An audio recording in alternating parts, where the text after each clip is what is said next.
الزغلولين الكبار وقعوا محدش سمع عليهم بأمانة.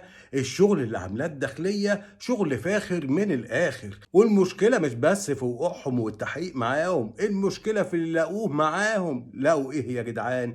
الأخ مداهم اللي كان عامل فيها 7 رجالة ويقول لك كتبت التلات سبعات.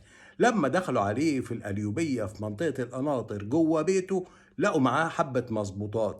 ما حدش ينفع يتخيل ان في واحد قاعد في بيتهم ومعاه الحاجات دي. لقوا معاه ايه؟ 35 ألف دولار وست ساعات رولكس، دول لوحديهم بكام مليون، وكمان 100 ألف جنيه. لكن المصيبة ان لقوا معاه ايه؟ حشيش وافيون وبكمية حلوة شويتين.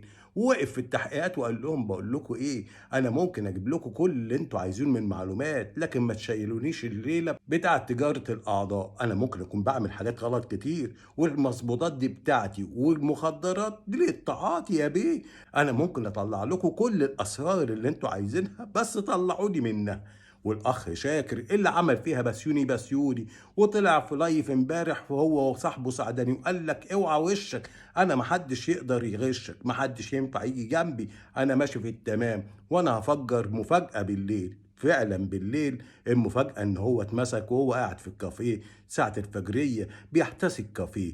ولما مسكوه لقوا برضه معاه ايه؟ طبنجة مش مرخصة وكمية من الحشيش والايس كمان. ادي اللي كنتوا بتقولوا عليه بيعمل خير. والله احنا شعب عاطفي فعلا شويتين. وارجع اقول شابوه للست الاصيله اللي اسمها مروه يسري، بغض النظر بقى بنت الرئيس مش بنت الرئيس، هي اللي فتحت السكه وشدت الخيط ونورت لنا الطريق.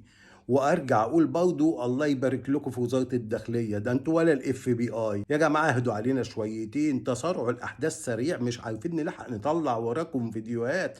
بس الحمد لله، خليها تنضف. وربنا يحفظني ويحفظكم ويحفظ ولادنا من شر هذا الابليكيشن اللعين اللي طلع لنا طفح من تحت القعر ما نعرفش طلع لنا منين.